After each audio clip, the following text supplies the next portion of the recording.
Welcome to the Bulwark Podcast. I'm Charlie Sykes. It is March 7th, 2023, and even though it is not Monday, I'm joined by my colleague Will Saletan for Charlie and Will Tuesday. So we have a lot of catching up to do, Will. We do. Although I will say, this weekend I had the pleasure of hanging out with one of my favorite people at the Principals First conference. No, we had a good time there, didn't we? I think I mentioned this yesterday. It was just great seeing all of the Bulwark types, and even if they weren't Bulwark Plus members, they were our people. Do you know what I mean? They're definitely yes. They were our people, and it was good chatting with you. So we do have a lot of catching up to do, including the very dark rhetoric of CPAC. I devoted my morning shots to the rhetoric of CPAC, the words of CPAC. And I know it may date me to say things like words matter, but even in the Trump era, words actually matter. And it was very interesting that Donald Trump, who sometimes just sort of riffs, he had some specific words that he wanted to use. You could tell they were in his prepared remarks. Words like retribution, obliterate. We had another guy from the Daily Wire who's talking about transgenderism. And instead of saying we should push back against transgenderism or we should resist it, he said we should eradicate it. I think the choice of language was revealing. But you know where I want to start here, Will? What? Unless you have a different preference here? No, go for it. I want to start with the Tucker tapes. Tucker got all of those tapes from Kevin McCarthy. Mm-hmm. One of his big reveals is that Josh Hawley was not the only guy to go running for his life on January 6th, which I don't know about you, but it changes every freaking thing for me. Well, what's interesting is you can tell the MAGA right is going all in on these tapes. And by the way, there's a lot of fact checking on them. We're not going to get deep into it, but Tucker Carlson, I know this is going to come as a shock to people. Tucker Carlson is lying. I know, Will, you're shocked, but including about how people got into the building, this retconning it into a tourist visit. And of course, Donald Trump is jumping all over this. What a surprise. He actually put out one of his social bleats saying, let the January 6th prisoners go. This is all in caps. They were convicted or are awaiting trial based on a giant lie, a radical left con job. Thank you to Tucker Carlson and Speaker of the House Kevin McCarthy for what you both have done. New video footage is irrefutable. 3 exclamation points. All in on the insurrection. Yeah. All in on the insurrection, Will. Yeah. So normally in politics, you're supposed to recognize when you have a loser of an issue and you're supposed to stay away from it, right? And so January 6th, a physical attack on the Capitol of the United States, violence, an attempt to overthrow the government, you really want to move on, right? People died. Yeah. Attacking the cops. You're on the wrong side of law and order. You're on the wrong side of everything. So the conventional approach would be, don't talk about this. It's a bad issue for you. Talk about inflation, talk about crime, talk about the border. Don't talk about January 6th, but Trump won't let go. Well, neither will Tucker Carlson, and apparently he's decided that it's not enough to simply move on. He has to go back and whitewash the whole thing, including footage that claims to show Brian Sicknick, who died the next day, was completely okay. There's no problem. See, that whole Brian Sicknick who was, bear sprayed and then died the next day, this had nothing to do with January. This is all a myth. And Tucker Carlson's very, very concerned with making sure that we have a complete revisionist history. I have here, Will, a statement issued by Brian Sicknick's family. Would you like to hear a little bit of it? Absolutely. Mm-hmm. The Sicknick family is outraged at the ongoing attack on our family by the unscrupulous and outright sleazy so-called news network of Fox News, who will do the bidding of Trump or any of his sycophant followers, no matter what damage is done to the families of the fallen. Okay, so you can see where this is kind of going, right? The families of the fallen, the officers who put their lives on the line, and all who suffered on January 6th due to the lies started by Trump and spread by sleaze-slinging outlets like Fox. Tucker Carlson claims that Fox has been looking over the video feeds from the Capitol with full access supplied by our disgusting excuse for a House Speaker for the truth. Carlson's truth is to pick and choose footage that supports his delusional views that the January 6th insurrection was peaceful and that Ashley Babbitt was some kind of a murder. because she was shot in the process of breaking into the Capitol building. While making a criminal out to be a martyr, he is also downplaying the horrid situation faced by the U.S. Capitol Police and the D.C. Metro Police, who were incredibly outnumbered and were literally fighting for their very lives. One officer, Brian Sicknick, lost that fight the following day, and several more officers lost that fight in the following week, committed suicide. On video, Officer Sicknick looks like he managed to shake off the chemical irritants and resume his duties. That he did. But his sense of duty and incredible work ethic were the driving force which sent him back in spite of his injuries and no doubt contributed to his succumbing to his injuries the following day. And then this family statement concludes, the Sicknick family would love nothing more than to have Brian back with us and to resume our normal lives. Fictitious news outlets like Fox and its rabid followers will not allow that. Every time the pain of that day seems to have ebbed a bit, organizations like Fox rip our wounds open, and we are frankly sick of it. Leave us the hell alone. Instead of spreading more lies from Supreme Leader Trump, why don't you focus on real news? This is reminding me of a couple of things. First of all, these Senate hearings, when someone's accused of, like Brett Kavanaugh, you're accused of having abused, sexually assaulted a woman, or Clarence Thomas. The Clarence Thomas hearings actually are a good example. They can always bring forward, right, a whole bunch of other women who don't claim to have been sexually harassed or physically assaulted by the nominee. And here what you have in the Tucker Carlson video is, hey, look at all the hours of footage of people just walking around and taking pictures of the Capitol, the ones who weren't physically assaulting police, the ones who weren't breaking windows, the ones who weren't smearing feces. That's always going to exist, but it's there's kind of an almost irrelevant denominator. But the other thing is, you have to be really careful in politics of who you end up on the wrong side of. Remember, like the Little Sisters of the Poor, where you had Republicans saying that Democrats in their zeal to protect abortion rights were attacking nuns. You don't want to be on the wrong side of nuns. Here, what you have in January 6th and this Tucker Carlson footage is Republicans on the wrong side of police, right? We're the ones claiming that that the officer who died wasn't really injured in this attack. We're the ones who claim that they're exaggerating the injuries. But it's a political loser from the beginning. Maybe this is a backhanded acknowledgement by Tucker Carlson that he knows that the reality of January 6th is a huge blot on the MAGA world, and that it is a uniquely disqualifying moment for Donald Trump, and that somehow he needs to do something about it. The whole problem with all of this, and again, we're going to go back and forth, and the truth is going to have a hard time catching up with the lies, particularly when there are these selective video edits. But January 6th was not about that day. It was the culmination of a long and elaborate plot by the president to use his power to defraud the American people, to overturn an election and to seize power undemocratically. And we need to keep reiterating this. I mean, there is and I hate to use this word because it's so overused, but we've kind of just normalized the whole process. And, part of the responsibility that we have is to constantly remind people, do you know what is right in front of your nose? Do you know what happened? Do you know who this guy is? Do you know what the record shows? And despite all of the bullshit being thrown out by Fox News, remember all of that, because there is a record, and it is, facts used to be stubborn things. Right. And the whole Republican Party largely would like to move on from this, would like to not talk about it. Let me say one thing about Tucker Carlson and why this is happening with him in particular now.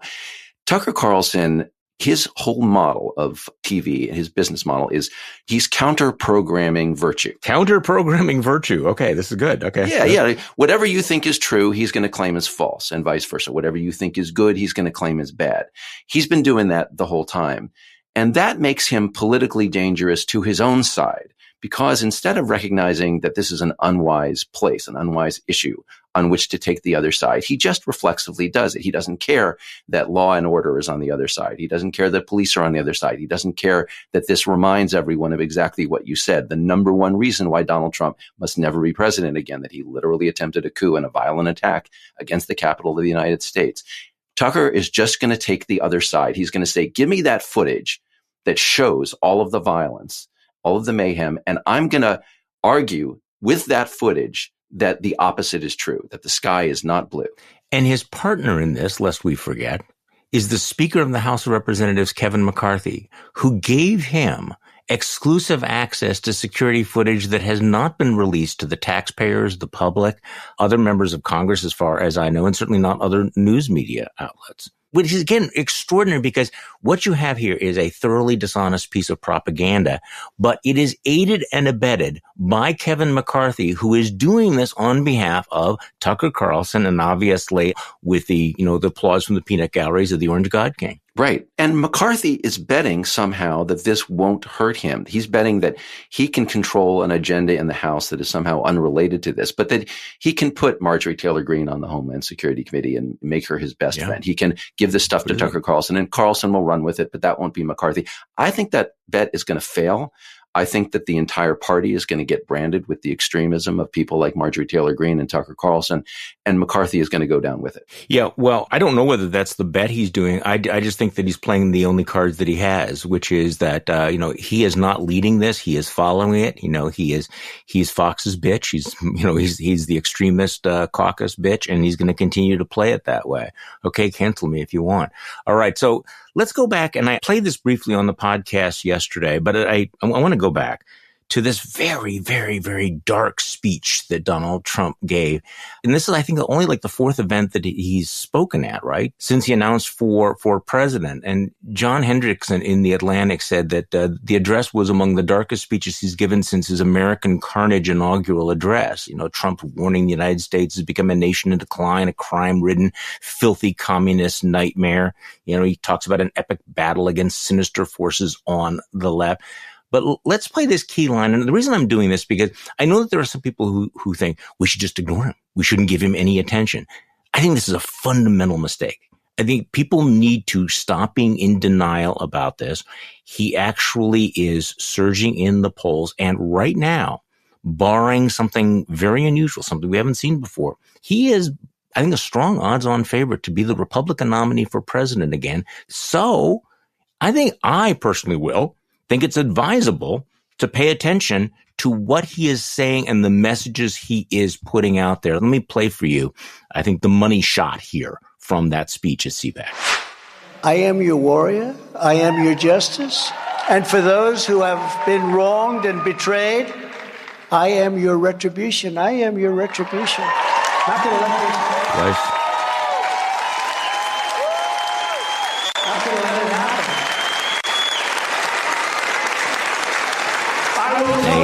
Obliterate the deep state. I will fire. Literate.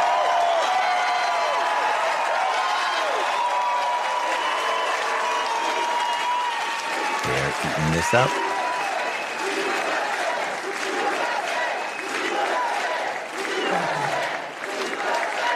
I will fire the unelected bureaucrats and shadow forces who have weaponized our justice system like it has never been weaponized before. It's sick. These are sick people. And I will put the people back in charge of this country again. The people will be back in charge. Well, some people will be. We'll sell it. So this is authoritarianism, right? This is the core of it. I am everything. I am the warrior. I am your justice. That's an amazing statement, right? Because America is built on the idea of rule of law. There's a justice system and no man is above the law. Trump is saying, this man, I am the law and I am your retribution. So I will lead my people against domestic enemies. And who are the domestic enemies? Why, it's what he calls the deep state. I will totally obliterate the deep state. What he's talking about is eradicating the civil service. And this is something that he has said in a couple of speeches quite recently. In a second Trump term, it will not be the same as the first Trump term. Because Trump has learned, and what he has learned is that there were people in the United States government who were not loyal to him. They were loyal to the United States, to the Constitution, and they got in his way. And taking a cue from Steve Bannon, Trump intends to purge them if he gets back in power. So it will not be the same as a first term where he was unable to get things done. He will start by getting rid of these obstacles. And Lord knows what will happen after that. So Americans need to be very aware. We are not protected if we elect this man from having our institutions pushed aside and becoming basically an authoritarian country like many others.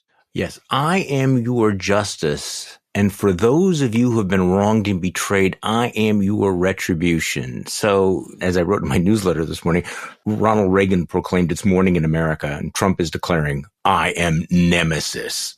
And I think it's worth pointing out this is not normal political rhetoric, at least in English, right? But it gives you an indication of what's coming, what we are talking about. What I thought was interesting was his choice of the word retribution, the fact that he was so pleased with it, he repeated it twice. What is he getting at there? Why retribution? There's a lot of softer ways of saying that, right? I can make sure you get justice. I want fairness, but retribution is essentially saying, elect me because vengeance is mine, saith the Trump. Pure threat. He's betting on a dark view of American character. He's betting there are enough voters out there to elect someone whose stated mission is to hurt people, to hurt your domestic enemies. Yeah. It's an alarming message, and it's going to be really, really alarming if it works. Can I mention a couple other things in this speech that along this theme of authoritarianism? And sometimes you and I and the Bulwark, we get accused of obsessing too much about this, but people, it's right out there in the speech, right? So in this speech, he talks a lot about Marxists. We're in the United States of America. Donald Trump said in this, he used the word Marxist quite liberally. He said that the leadership of the FBI were Marxist radical left, right? This is a key part of how fascists on the right come to power in a lot of countries. We know this from Latin America, but he's doing it in the United States, saying that he's going to protect us from the Marxists. You mentioned that he's, talking about obliterating the deep state, and that he has signaled that he would fire a lot of, bureaucrats and government employees and, people who were normally protected by civil service. But I also hear him specifically targeting the Justice Department, the justice system, that he's talking about the FBI, the Department of Justice, U.S. attorneys. Ron DeSantis is already trying to, make his chops by firing prosecutors, right? Firing, and DAs. This seems to be a new thing around the country on the right. Go after the prosecutors who are, not doing your bidding. And of course, Donald Trump has a very, very different view of justice than I think the traditional mainstream American. He has a different view of what judges are supposed to do. He has a different idea of what juries are supposed to do. He has a very, very different idea of what the Supreme Court. And I think he's signaling that he's prepared to do an all-out attack. And also, just one more point here. I was on a TV panel yesterday, and that was Peter Strzok, I think, who made the point. This threat is not just about what he would do in 2025 if he was president. This is a threat for right now. He is threatening retribution right now for anyone that crosses him. He's threatening the prosecutors, the Department of Justice, the juries. He's threatening any Republican that might push back against him. He's basically saying, look, I am retribution. This is going to be a vengeance tour. Defy me at your peril. And we should mention that in this speech to CPAC, Trump explicitly referred to a recent Washington Post story about dissension in the FBI over the search at Mar-a-Lago. And that story, by the way, said exactly what you're talking about. It said that the people inside the FBI were reluctant to proceed with the investigation at all of Trump's classified documents, much less the search of his property, because they feared exactly this. His retribution, the blowback from Trump and his supporters. So Trump already knows that this rhetoric of retribution, that his style of threatening his enemies and anyone who would oppose him has worked. It has worked within the FBI, and he perhaps believes it will help him avoid an indictment or fight an indictment. I think that strategy is perfectly clear. I also think that with regard to January 6th, and I think I've said this before, he's beyond the denial phase, and he is now fully into the damn right I called the code red. You just can't handle the truth. I called the code red and I'll do it again. Not subtle about all of this. Now, meanwhile, Ron DeSantis wasn't there. He was giving a series of other speeches. He met with the Club for Growth. He gave a speech out at the Reagan Library. Did you have a chance to track what DeSantis is saying, what his counter programming is, if he's got any? Yeah, well, DeSantis is basically talking like a normal conservative Republican. He's what passes for one now? Yes. Okay, low bar, but compared to Trump, DeSantis is just trying to sound relatively sane.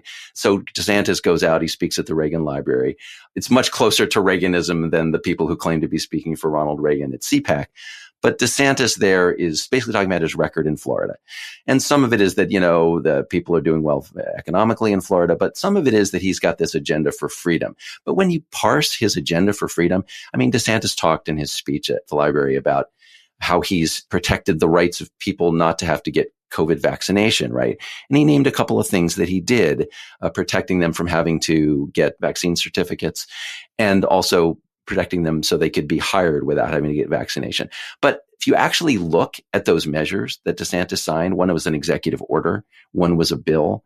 They were interference by the state government in business. These were employer mandates. If you want to work for this company, you need to be vaccinated or you need to have some kind of certification. But that's DeSantis' style. It is exactly his style. He's going after private companies. He's talking about freedom, but what he's really saying is, it's a little bit like Trump. I am your retribution. I am your weapon against private enterprise. Yeah. Because you're my people. You people who refuse vaccination are my people. So I will make sure that no private business can restrict its employees or its customers on the basis of vaccination. People need to understand what a complete reversal this is from like 5 minutes ago, where, 5 minutes ago, every conservative in America was saying, we can't have too much government regulation of private business. Private business should be able to choose what they do and what they don't do. A private business should be able to determine whether or not they make a cake for a gay wedding, right? Or what sort of birth control they provide. Now it's like, no, you know what? We can use the power of government as a cudgel to beat you up if you are woke or if you have diversity, equity, and inclusive programs. Or like Disney, if you criticize legislation that I have just signed. And, his attack on Disney, which plays well with the base, is one of those amazing things like, wait, really? That's what we want governors and politicians to do? Go after private companies to punish them for their content, punish them for their political speech. This is the new small government conservatism? Right. That's why I was pushing back against he was more like Reagan. That's like, shit, no, no. You can't get less like Reagan than some of what Kari Lake and others said at CPAC. But let me say one thing about, who, this is going to kill you. This is going to kill me. Who was really, really good at CPAC on exactly this message of traditional conservative principles, limited government, keep the government out? Mike Pompeo. Mike Pompeo actually gave like a conventional Reaganite Republican speech. He said, we shouldn't have the government interfering for our people because then the government will interfere for their people. And it's bad. We don't believe in it. He spoke out against election denial. He spoke out for morals. He spoke out against Trump's kowtowing to China. He spoke out against Trump accumulating more national debt. Did he say his name? Did he say Trump's name? I believe he did say, I'll check the transcript. I believe he said the Trump administration added $8 trillion to the debt. And those of us in that, so I believe he spoke his name, although not criticizing him directly. But Pompeo's speech is what Republicans used to stand for. Yeah, and probably he was speaking to about 20 people, standing in that cavernous hall. That kind of message, though, doesn't get the kind of raucous cheers. Somebody says we should eradicate transgenderism. That's cheering, jumping on the chairs and everything. Somebody who talks about smaller government not adding to the national debt. That's really ho hum stuff. Okay, you mentioned Kari Lake, so. CPAC was very much a Kari Lake kind of event. She actually won the straw. Think about this. This is an election denier who failed spectacularly, was defeated for election in Arizona, refuses to acknowledge that. The woman is delusional, keeps putting out this bullshit, various conspiracy theories. And yet these folks looked at her and said, yes, we should put her a heartbeat away from the presidency if the nearly 80-year-old Donald Trump gets back into the White House. So let's play some of the things that Kari Lake had to say at this particular conference. And I got a message for Joe Biden tonight. Joe, if you are not strong enough and if you are not smart enough to sit Putin and Zelensky down at a table and broker a peace deal, then I've got a friend who can do just that.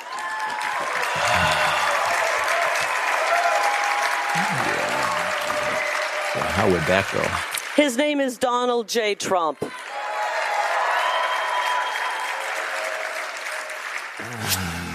And then, of course, Kari shares her deep thoughts on how the Donald brought peace to the world, right? Just, through strength, just like Ronald Reagan said.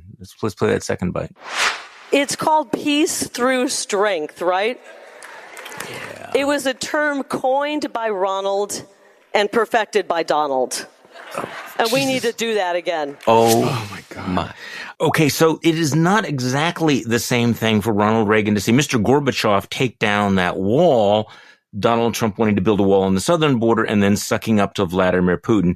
I think one of the undercovered stories of the weekend is that Donald Trump continues to praise Vladimir Putin, continues to say that, his friendly chumminess with this genocidal war criminal monster somehow is an asset.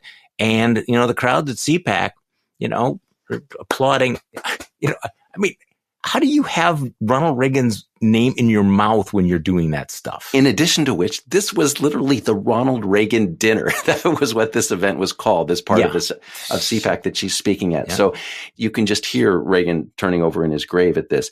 So the Republican Party is trying to deal with this problem of, they used to be the party of peace through strength, but now they're the party of isolationism because they went with Trump, right? So how do they still look strong? So what you hear in this speech is Kari Lake trying to redefine strength. How does she redefine it? That Trump is strong enough, but Biden is not, to make Zelensky sit down with Putin and broker a peace deal, right? So the strength is in capitulation, the way she's describing it. That is not peace through strength. That is peace through appeasement, right? Now, it's fine if you want to be a pacifist, if you oppose a strong military and you think that just by being nice, we can get somebody like Putin to agree to an acceptable peace and then not invade the next country in Eastern Europe. But that is not the position that she's articulating here. What she's trying to suggest is that she's not actually calling for capitulation. She's calling for some kind of courage to capitulate. It is absolutely perverse. The courage to capitulate. Well, remember when she famously said that she thought that Ron DeSantis had BDE, big dick energy? She's backed away from that, I'm guessing, right? I'm guessing there are no lines in her speech about Ron DeSantis' big dick energy because there's apparently only one big dick in the party. She said that Trump also brought peace to North Korea. I mean, he did not. Trump gave away a summit with Kim for nothing at all, against the advice of all the hawks. Then he had all the love letters with Kim. So Trump has never been strong in foreign policy. He has been about appeasement. He has been about capitulation. And to call that strength is an obscenity. Well, you sat in on my conversation, speaking of foreign policy, you sat in on my conversation on Saturday with former Ambassador John Bolton, who I asked, what were you thinking when you went to work for Donald Trump? I mean, what were you imagining he was going to be like? Because he's like, well, I thought we could discipline him. And I quickly realized that he has the attention span of a gnat. And, the critiques of the insiders just don't even seem to register with MAGA. But what did you think of Ambassador Bolton and his many rationalizations? I saw you jumping up in your seat. You were engaged. I thought in the middle of this, oh my God, Will's going to jump up and start yelling at us. First of all, for anyone who missed it, just get yesterday's podcast, get the Monday Bulwark podcast. You will hear the whole interview of Charlie because Charlie asked all the questions that you would want him to ask and did all the follow-ups you would want. And he exposed a number of things. And one of them is that Bolton is one of the many self-styled hawks who worked in the Trump administration or who are leaders in the Republican Party. They're very, very vigilant about and very concerned about authoritarian leaders in other countries, aggressors in other countries. But somehow when it comes to the United States, all of these hawks turn into doves. And specifically, there was a coup, as we've just been discussing, against the United States by an incumbent president trying to stay in power. If this had happened in any other country, John Bolton and all these other hawks would have said, this is a very dangerous man. You must beware of him. You certainly must not let him back into power. And yet, in his interview with you, Charlie, after talking about foreign policy and all of the regimes he wanted to change, you asked him about January 6th, and he said that you gave Trump too much credit, that Trump had no idea what was going to happen on January 6th. He said he's not capable of thinking it through. He's a very limited man. This is after the January 6th committee has laid out all of Trump's conspiracies, how he incited the attack on the Capitol, how he engineered the pressure campaign on Mike Pence to overturn the election, how he tried to get DOJ to say the election was corrupt, how he's calling up Brad Raffensperger in Georgia. He's discussing, Charlie, he's in the White House discussing with Mike Flynn and Sidney Powell the idea of using the United States military to seize voting machines and redo the election. How much clearer could it be? And yet John Bolton says you gave him too much credit. Yeah, I could have gone down that rabbit hole. Actually, you said I asked him all the questions that he needed to be asked. And of course, that's not the case. You always have that day after, like, oh, I should have asked him this. I mean, part of it was, and I have to say that I was struck by the irony of the fact that I'm talking to this guy who decided to write a book as opposed to testify about what he knew about Donald Trump in front of a big sign that says principles first. I should have turned to him and said, we are sitting here talking about principles, and I want to know about your principles. And I did ask him about this. The way he sucked up to Donald Trump before he got the job was defending Donald Trump's meeting in the Oval Office with the Russian foreign minister and the ambassador, defended the fact that Donald Trump was leaking Israeli intelligence to the Russians. Or in Hamburg at the G20 summit, when Donald Trump kicked all the aides out of the room and had a one-on-one with Vladimir Putin and then took the notes away from the translator.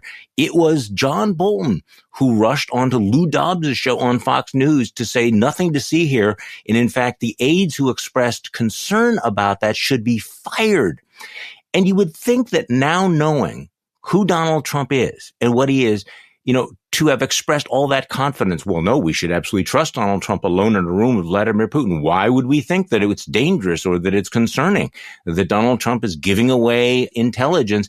And yet he wouldn't say that even in retrospect, knowing all those things, that he would take back, his call to have the whistleblowers fired.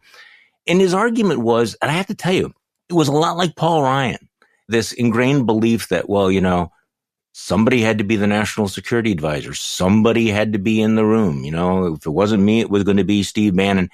And in retrospect, when he said, well, somebody had to be the national security advisor, what I should have said was, but why did it have to be you?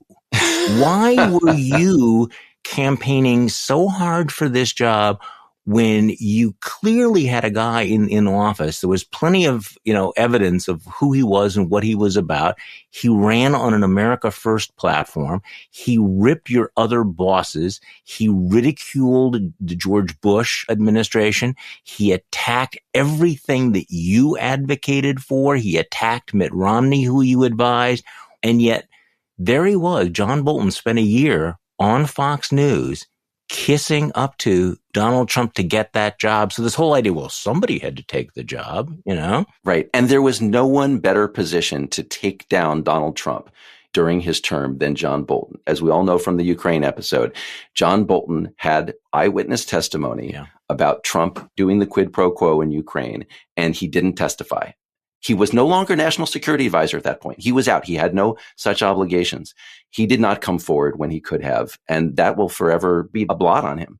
I think so. And also the irony or maybe the lack of self-awareness when he says the Democrats committed impeachment malpractice. Look, I actually am willing to agree with a lot of the criticism. The Democrats rushed that through. They should have done other things. But one of Bolton's main complaints is that they should have broadened it out. They should have included other things like Trump's obstruction of justice when it came to, Erdogan from Turkey. And as I said to him, that's ironic coming from you, considering that, you had evidence of all of these things. You put them in your book, but you wouldn't share them. And then you attack them for not pursuing them. So A Tale of Two Governors. We just briefly talk about this because I thought this was interesting. Dueling interviews over the weekend. Larry Hogan from Maryland and Chris Sununu from New Hampshire. Larry Hogan from Maryland was thinking of running for president. I think he was expected to, decided he wasn't going to get out, didn't want to clog up the field. But he's asked, would you support Donald Trump if he's the nominee? And Hogan drew the line. Hogan said, no, I'm never going to support returning that man to power. Chris Sununu, on the other hand, who has said all kinds of things like, yes, Donald Trump is crazy. Donald Trump is doing all these nutty things. When he is pressed on the question, says that he would support Trump if he's the nominee. He rationalizes it by saying, well, he's not going to win. He's not going to be the nominee, but ultimately he will support him, which seems to me, Will, when you say, knowing everything we know about Donald Trump, knowing everything that Chris Sununu knows about Donald Trump, when he says, if he's the nominee of my party, I will support him for president, that is literally putting party over country. I mean, it is breathtaking when you think about how stark it is. My partisan loyalty trumps the fact that we're putting this unfit, seditionist, narcissistic liar back in the White House. Right. I mean, Sununu is saying what he thinks will help him politically or won't hurt him. He's trying not to alienate anybody, right? And in this contrast between these two guys, between Hogan and Sununu, you see how sick our political incentives are. The guy who is willing to say, I won't support Donald Trump because I put my country first, gets out. Yeah. He gets out of the race, and he gets out not only because he doesn't want to do that, he also doesn't want to clutter the field. And I think Larry Hogan said on his way out, if we want to prevent Trump from getting the nomination, the best way is to have fewer candidates, not more. And I'm just sort of dividing things up, right? That is an entirely practical, selfless, patriotic way of thinking. Conversely, in Sununu, you have a guy who is thinking about himself, a very conventional politician. And so he who will not renounce Trump is the one who stays in the race. So our political system keeps in the running the people who do not put their country first. Well, I mean, look at the Republican Party, what it looks like right now. You have Liz Cheney and Adam Kinzinger, who have been completely excommunicated, whereas you have Marjorie Taylor Greene and Elise Stefanik, who continue to rise to glory, right? I mean, this is the world we live in. And also, I mean, just a word about Larry Hogan. I mean, Larry Hogan is a smart, decent, principled guy who was a successful governor of a major state and was very popular. He was a Republican governor in an overwhelmingly Democratic state, and he had extremely high approval ratings, despite being a conservative. And yet, I think what he's acknowledging now is that the Republican Party as it exists today has really no place for him. Right. Has no place. That Larry Hogan, who's proven you can win in places like Maryland, who's been an effective governor, who's a principled, honest guy, realizes I'm the odd man out. There's no place for me. No lane for me. I should say, I am a Larry Hogan voter. I live in Maryland, right? I vote Democratic, but I voted for Larry Hogan. Mm-hmm. He is the kind of Republican who can win somebody like me and win in a very blue state. But the Republican Party obviously doesn't have a place for him right now.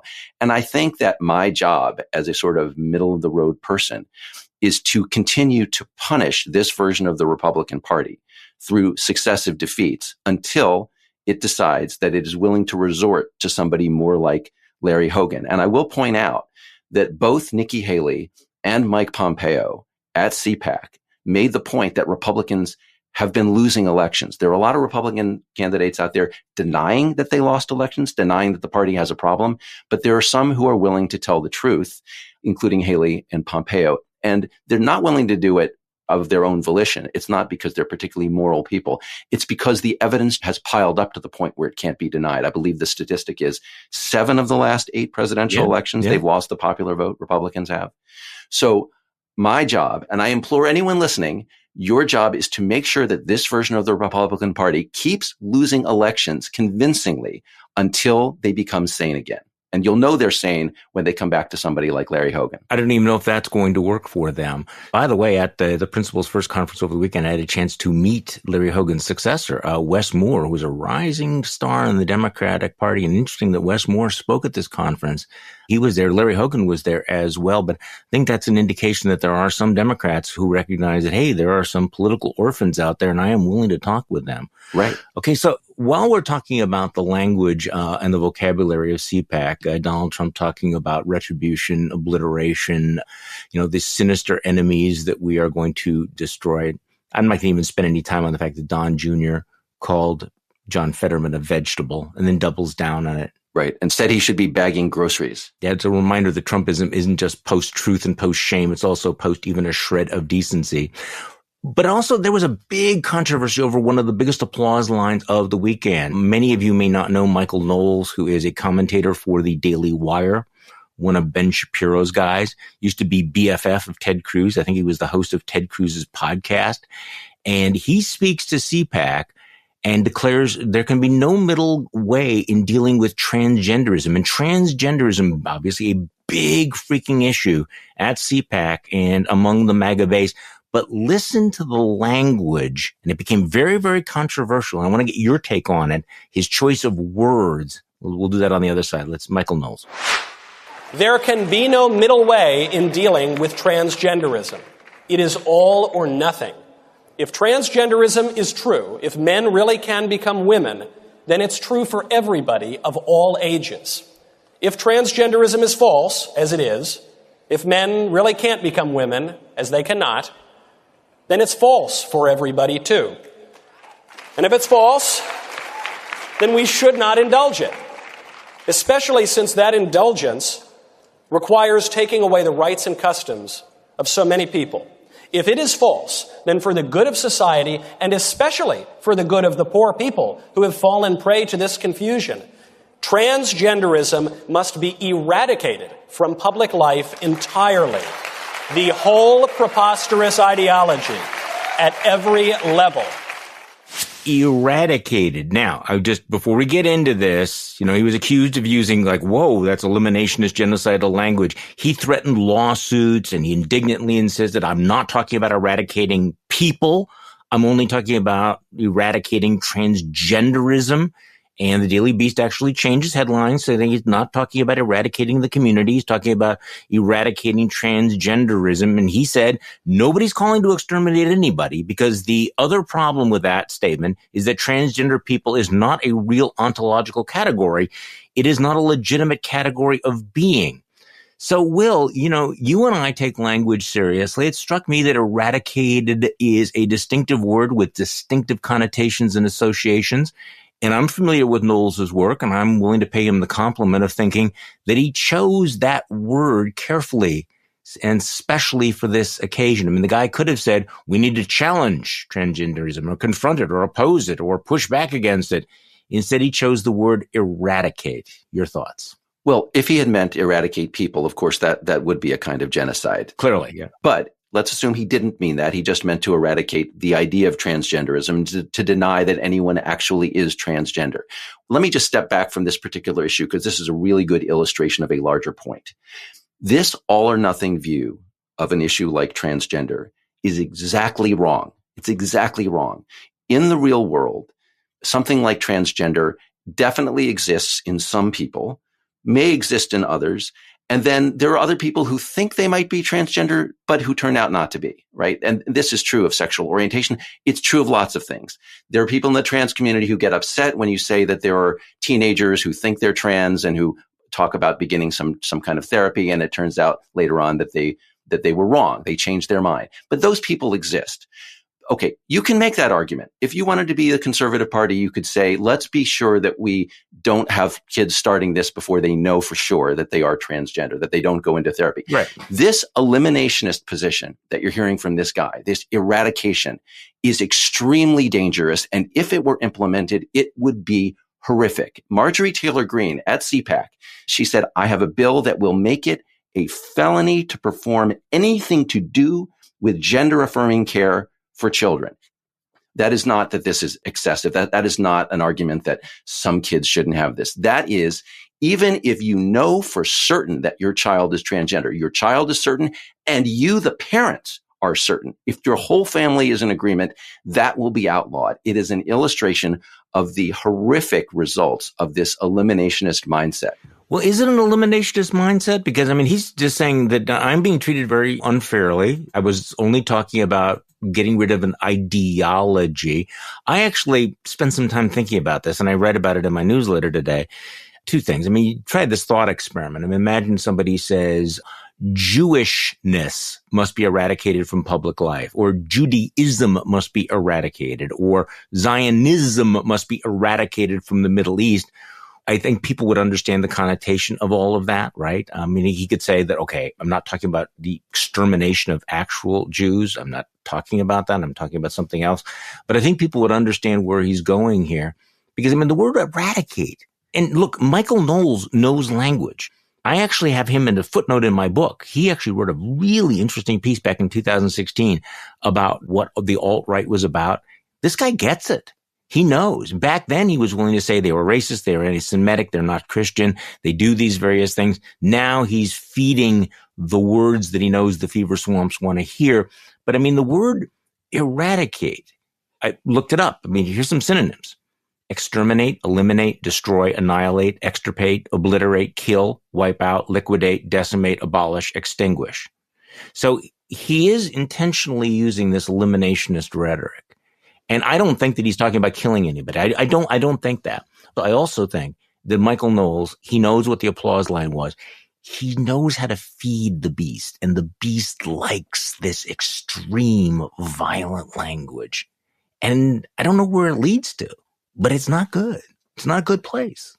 No, I mean, at best, if we suppose he's not trying to eliminate actual people, he's trying to eliminate the idea that you can express this aspect of yourself. It could be your Judaism. It could be your sexual orientation. It could be your gender, right? So when he says that this has to be eradicated, he's certainly telling all of the let's suppose that 0.5% of the United States is transgender, which is a reasonable estimate of people who are definitely transgender.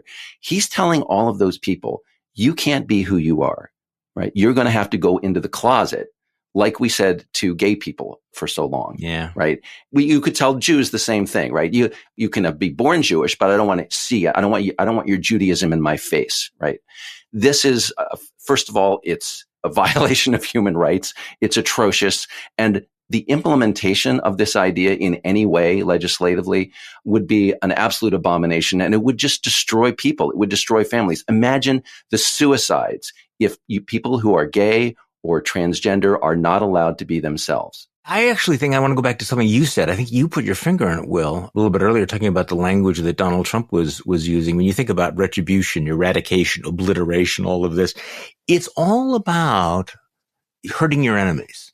It's all about who is going to be meaner and more cruel and more confrontational? Who's going to be more bellicose about all of this? I mean, it is not a bright and sunny, optimistic, forward-looking thing. It is about what pain can I inflict on this group or that group? And it may not be specific. I mean, there may not be a specific agenda here. They get that, well, I don't mean to hurt that person.